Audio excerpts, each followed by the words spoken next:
Hi there, and welcome to White Rabbit Hayes Ask a Vet with Dr. Katrina Bradley.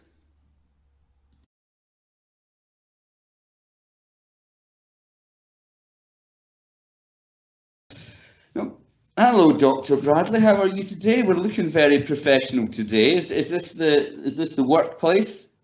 That's right, Jack. I'm at Mm. the clinic I work part-time in at the moment, and so it's the afternoon break in between the breaks of the blocks of consultations. So I've got a little bit of time to speak to you. Well, it's very kind of you to take the time. Oh, here's Alfie. Sit down, Alfie. Good boy. Okay, that's good. Thank you, Tiger. And the question today is, how should an owner observe or look out for signs of ill health or good health within their pet on an ongoing basis?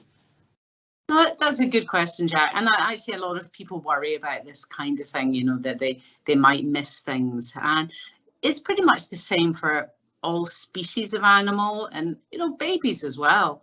Really, what you're looking for is change. So as long as you get your animal when it's healthy, you've had it for a while, then that's easy.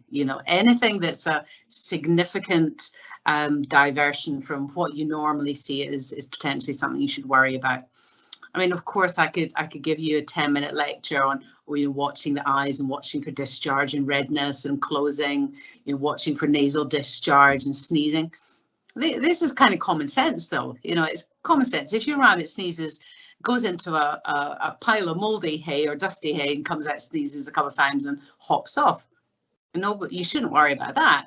But if your rabbit is sitting hunched up in the corner, sneezing constantly, and has a thick, green nasal discharge, stuck all over its face, and then that's kind of obvious. So Right. if you can't see any physical changes, if your animal's behaving with a normal levels of activity, if it's eating its food happily, if it's pooping and peeing normally, then that's pretty good.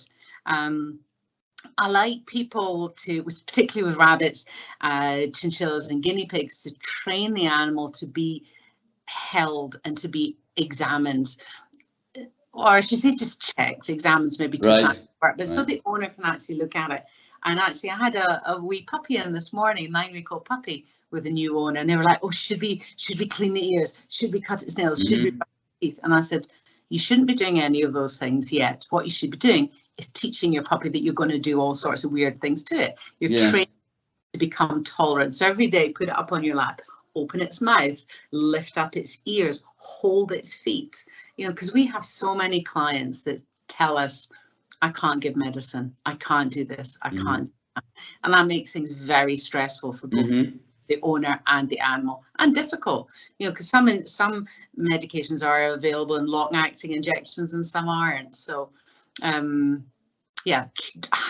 starting off when your animal is young, learning how to teach the animal that you're going to check all those things, and then doing that. Particularly for rabbits, I like people to turn them upside down and feet, because we can get sores on the feet. They can get tangles around the bum. It's not an easy technique to do. The best thing would be to ask your vet to demonstrate it. It's not something we should do too often to rabbits because they don't like it. It's not a natural position. But when they're upside down, then you can check that. You can check around the mouth as well. But yeah, in general, just an overall check. And that just helps. That helps everybody. It helps the rabbit because it's more comfortable when that happens. It helps the vets because you're not dealing with a struggling rabbit. And overall, it's just more fun, I would imagine, for the people playing with it to be able to do things with it. It's like socializing dogs with other dogs. And children, and children too. Yes. You want the animal to, I won't say enjoy it, but permit it. She enjoys most of her grooming. There's a couple of bits, the backs of her legs she doesn't like, but most of it she does. And that's because I've been careful, I've been gentle, I've praised her, given her little treats, being naughty, I don't smack her, I don't shout at her. There's lots and lots of positive reinforcement. But also, I'm a little bit firm with her. If I'm just started brushing her and she decides, she wants to walk off, I'll just hold her collar and say, "Hey, hang on there a minute." Yes.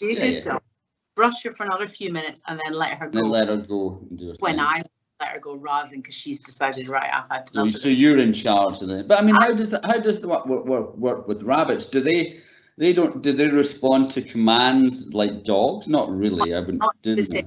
And that's, that's a very important thing for pet owners to understand, is that dogs are literally the product of hundreds of thousands of years of selection. Mm-hmm. The wolf or the fox that comes round the fire to the chihuahuas that we have today. Dogs have been so selected for their behaviors as well as their appearance, that what we've got is not a wild animal at all. There's some traces of the wild there, of course. Whereas the rabbits have not been selected for behavior in the same fashion, so they're much closer to their wild relatives. Right. I like to think of rabbits as being like tiny wee horses as well. Because they're prey animals. There's that. Okay. Yes. Yeah. Okay. Point that could be eaten, so you have to be quite different with how you handle them. Yeah. Some people have trained their rabbits to come when they call them, to retrieve toys and things like that. There are things that you can do. But none of those are important at all in terms of health. They're good for the rabbit, and if the owner enjoys it, that's great. But the kind of training I'm talking about is just about getting the rabbit or chinchilla or guinea pig being handled, and you being able to look at all those parts of it every now and then. Just to check up on it. Okay. That's very good. Well, that's I thought it would be more involved than that, actually, but that's perfect, because that keeps it very simple. Thank you very much for that. And we'll talk